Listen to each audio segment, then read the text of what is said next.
Hi everyone, I'm Glenn Flair from Boardgames and Bourbon. Right now I want to talk to you about Count of Nine, which is a free 9-card Euro game that is a print and play. It looks great, plays easy, and I would say in a way it kind of reminds me of San Juan.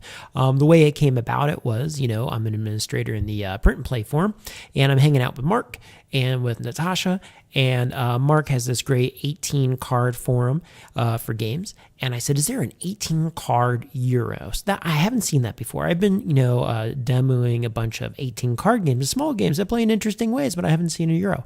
And so Natasha came back. She said, I don't have an 18-card one, but I have a 9-card one. I was like, oh my gosh. So, okay, let me show you how it plays. It's very easy to get into. The instructions are about 9 pages, but there's a lot of dead space. Okay, let me show you how it goes. Boom. Okay, so these are the cards in Count of Nine. And what you're trying to do in the game is ultimately you're trying to build a structure. Like, let's say, for example, you're trying to build this castle. You build this castle, it's going to give you 6 points. And then there's other scoring conditions, which is in the book, like how many different buildings you use to do it and stuff like this. And then to accomplish this, what it's telling you is you are going to need 2 workers, an armory, a stonemason, and a goldsmith will also have to be constructed. Now, how do you construct those? Well, the cards all serve not only as the building you're trying to build ultimately, but on the flip side, they serve as the source of how to build it. So, for example, when we look at this card, your cards go into the game like this. They're oriented long ways down, horizontal, okay? And what this tells you is a few things. If we look at the card like this, you're going to have a resource you can use actively. Okay, on the other side, you have a resource which you can't access now, but if the card was flipped the other way, you could get to. It tells you 2 buildings that could be built if you had the resources for it. So, for example, the goldsmith could be built if you had a worker and gold available to you in the game. And that basically means like 2 cards side by side. In this example here, let's say these 2 cards were available. I have a worker and I have wood available to me, and a worker and wood would let me build the sawmill. Now, if I build the sawmill, it'll come out of the deck like that. And that means I not only have a sawmill available towards my ultimate goal, like if a building required a sawmill, but it would provide me wood to be used round after round one time, okay? And the way it goes like this, it also has a little bit of text, by the way, on it that tells you what's on the flip side of the card. So let's say, okay, I have this castle, and let's say I'm trying to build this castle, okay? What I'm going to do is I'm going to pull a card, and I'm going to bring it to the side here. Now, right now, I have gold, and I have wood available. Well, what can I build with gold and wood? I could build the goldsmith. So I'm going to pull the goldsmith out. That actually worked really well. I built that right away, okay? And when I build it, I put it over here. Now, this one in particular doesn't provide me any future resources, but it does get me closer to building my castle. Now I slide the next card down. Now I have a worker and I have wood available. A worker and wood would build me, in this case, a sawmill. But do I really need a sawmill? I don't really need a sawmill, but it might be good to have wood available in the future. Also, if you look at this card, it tells me that on the flip side of it, I have a stonemason. Remember, these terms in the middle tell you it's on the flip side. So if I built the sawmill, hoping to get wood for the future, for whatever I needed to build, I'm removing a stonemason from the game, which makes it hard. So let's say right now I chose not to build anything. Well, this card gets flipped to the other side. This slides down. Now, let's say the card was like this, for example.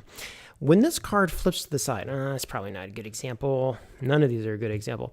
But sometimes what it'll do, like if this card was here, for example, and this is the card I just flipped over, I would now have 3 resources available to me. I would have 2 workers, and I would have brick now available. Okay, unfortunately, this one is not available because that's the card I'm trying to build, and this doesn't provide me with anything. So I only have those 2 resources. Okay, so I have a worker and I have stone available, or brick, and that could build me a church. But again, if I build the church, I remove the stonemason from the game. Do I want to do that? Not really. I'm going to skip it again. I'm going to flip that over, slide this card over. Okay, now I have, again, good golly, no resources, but I do have brick and I have gold available. Can't really do anything with that. Okay, so I'm going to skip that again. And this is basically the decisions you're making now. Interestingly here, okay, to build a stonemason, sometimes you'll need a quarry. Okay, so for example here, it says to build this stonemason, I would need a worker and a quarry available, okay? Well, I don't have a quarry built. So maybe what I need to do is I need to build a quarry first. So what you learn to discover as you go through the game is that you have to build certain buildings in order to achieve other buildings, okay?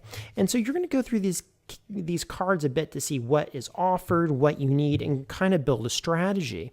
Now, how does the scoring in the game work? Well, every round that you play subtracts from your total here. It's a score-based game, okay? So like this castle offers 6 points, plus you're going to get points for every unique building you build, plus, you know, some bonuses and stuff like that. But then you get subtracted for how long it takes you to actually achieve these goals. And at the end, it'll tell you. Normally, I disappoint the king because I think you played over 2 rounds, I believe it is. And if you have under 12 points, you're a loser. And so, you know, that's where I occupy that territory. That's my stomping ground. And I got to tell you, the fun of it is kind of figuring out your plan. Now, the other thing, too, is as you go between rounds, let's suppose I used all these cards up. They all got flipped. They're all in this pile. I have the option of, when I bring it over, if there's one resource I really need to get to, I have the option of flipping that one card so it can come out like that. I can shuffle all the cards together, and I think there's a third option. Let me get my instructions, which is 9 pages long. Okay, so it says here, after every round, you can rotate the entire deck 180, which basically means you get all the resources on the flip side. You can shuffle the entire deck, or you can rotate just one card, okay? And that's how it goes. Now, as far as the scoring in the game, yeah, the king is displeased. That's where I live, right? To get your scoring points, you get structure victories, which are in the shield. So, for example, that has 6. I'd get that. If I built the market, I would have 1 point there as well. Okay, so that would be 7. Okay, you also get a victory point for every different basic structure you built, 2 points for each pair, 5 points for a second 3 or over structure, and 10 points for a third 3 and over structure like that. So you can actually get quite a bit. Boy, that's tough though. But I could tell you, this is a great game to play. Not only as a game itself do I enjoy it, it's simple to understand once you get into flow. My goodness, at 9 cards, it is so portable. You know, I went to Staples and I printed out this whole thing on a card stock, and the entire process cost me not even $1.50. You know, the rules are the biggest part about it, you know, but that's a great game, boy, and it's solitary. So I highly recommend it. That game's called Count of 9. Check it out. It's, you know, dirt cheap. You're going to enjoy it, and I can't recommend it highly enough. All right, have fun, everyone.